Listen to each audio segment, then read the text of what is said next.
Monsieur El Khlih, en plus de TGV, il y avait d'autres réalisations, tabarakallah. Donc, il y avait le doublement de voie Casablanca-Marrakech. Quel est l'objectif de ce doublement ou de cette réalisation? Voilà, là encore, je dirais, certaines personnes disaient que le projet grande vitesse, le Borak, se faisait au détriment du reste. Or, c'était ni la logique ni la réalité des choses. La preuve, c'est qu'il y avait tout je dirais, d'un côté, comme j'ai dit au départ, le projet était dans une vision royale intégrée et qui se complétait avec les autres stratégies sectorielles des autres secteurs. Mais aussi, chez nous, c'était aussi le projet de ligne grande vitesse n'est pas venu se greffer d'une manière, je dirais, indépendante de la réalité de notre exploitation et de la réalité de notre réseau.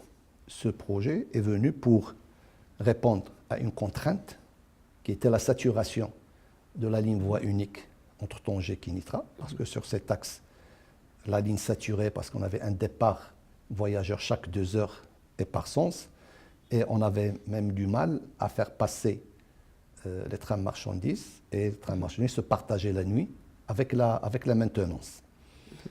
Et sur la voie unique, il y avait trop de contraintes qui nous faisaient beaucoup de mal pour pouvoir respecter les temps de parcours qui étaient longs et en même temps on n'arrive pas à les respecter compte tenu des contraintes de la voie unique pour croiser, comme il y a les trains dans les deux sens, il faut les croiser dans des gares et chaque pépin se répercute sur les autres trains. Et donc la grande vitesse est venue pour régler ce problème de saturation sur cet axe, mais aussi l'axe Casa-Marrakech, sur Stas Marrakech, sur 170 km, la ligne était aussi en voie unique, donc avec les mêmes contraintes que Tanger-Kénitra et qui saturait aussi. Donc le choix qui a été porté, c'est de doubler cette ligne pour pouvoir gagner en termes de temps de parcours et améliorer la capacité de la ligne et améliorer aussi la ponctualité de la ligne.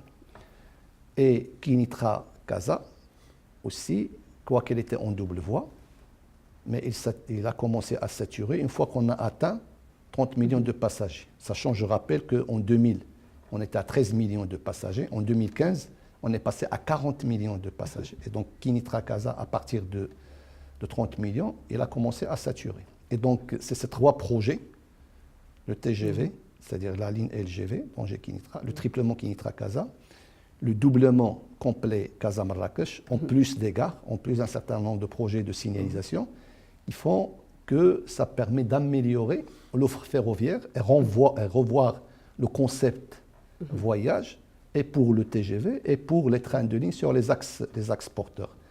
Et donc le TGV, le Borak, ne s'est pas fait au détriment du reste. La preuve, c'est lorsqu'on a fait sortir le Borak, on a fait sortir aussi l'Atlas, qui est la marque pour l'ensemble des trains qui circulent entre Casafès, avec une cadence horaire, un départ chaque heure et par sens, et Casa-Marrakech, avec une cadence 2 heures dans une première phase, qui va évoluer progressivement à une cadence horaire, avec un gain du temps de plus d'1 heure, en passant de 3h40 entre Casa-Marrakech à 2h35, avec le même concept de voyage utilisé pour le Borak, notamment en termes de tarification, qui était appliqué à Casa-Marrakech et Casafès.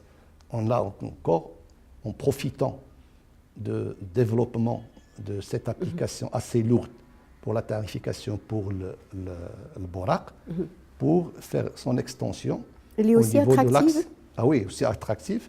Donc c'est là encore pour donner un cas, un exemple concret, parce que c'est ce concept de voyage qu'on a revu et que ce qui est recherché, bien sûr, c'est le confort des passagers. Et donc on a pris sur nous l'obligation d'assurer à tout un chacun une place assise, que ce soit en première classe ou en deuxième classe.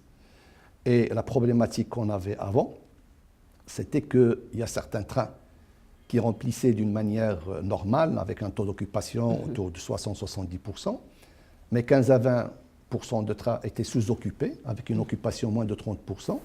Et l'équivalent de ces trains, 15 à 20%, sont suroccupés avec une occupation qui dépasse les 100% et qui nous créait problème et que les gens se trouvaient avec une situation d'inconfort. La colère certaine. Bah oui, bien sûr. Donc, ce qui était recherché à travers cette tarification, c'est à lisser le trafic de manière à ce que les trains qui sont occupés d'une manière normale resteront à ce niveau. Et l'idée, c'est de transférer cette clientèle des trains suroccupés vers les trains sous-occupés. Et donc, on a utilisé le levier tarifaire pour pouvoir assurer ce lissage. Pour être plus concret, si je prends un cas d'exemple sur l'axe Casafès, en deuxième classe, avec le prix unique qui existait avant, on était sur un prix de 116 dirhams, deuxième classe, Casafès. Ce prix, pour des considérations de monnaie, on l'a ramené à 115 dirhams pour les 60-70% des trains qui sont à occupation normale. Donc on a réduit on est resté au même niveau de prix, 115 dirhams. Et les trains qui sont sous-occupés, d'accord, les 15-20%, qui étaient à 115 dirhams, on les a ramenés à un prix de 92 dirhams. C'était 116, on les a ramenés à 92, donc on a réduit de 24 dirhams. Et les 15-20% suroccupés, on les a augmentés de 22 dirhams. C'est passé à 138 dirhams.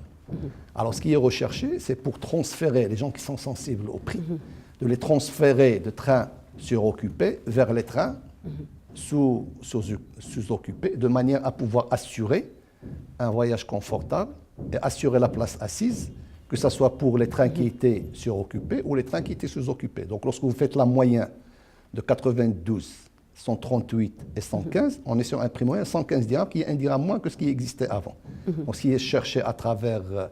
et donc cette modulation tarifaire, c'est de pousser tout un chacun, de trouver le produit qui est le plus adéquat pour lui. En plus de ça, la nouveauté, c'est qu'on incite les gens à réserver à l'avance, et donc au moins de prendre leur ticket la veille, de manière à ce qu'on puisse prendre nos dispositions en termes de production pour adapter les compositions des trains par rapport à la demande. Et donc, on demande à nos chers clients de prendre leur ticket au moins la veille pour assurer ce niveau de prix. Si les clients prennent leur ticket le jour même, ces prix sont augmentés de 10%. Là encore, ce qui est recherché, ce n'est pas d'avoir les 10%, c'est de les inciter à prendre leur ticket à l'avance. Donc là, avec la possibilité, pour mieux gérer le trafic, pour mieux gérer leur confort. Et donc là, avec les différents canaux, le site marchand ONCF e-commerce, les distributeurs au niveau des gares, les guichets, avec là encore les guichets, compte tenu qu'on a cette tarification, avant c'était le prix unique, maintenant c'est nouveau de prix, ça pour expliquer à un certain moment, on essaye d'expliquer via notre site internet, mais là encore, on a créé des espaces au niveau des gares, au niveau des guichets.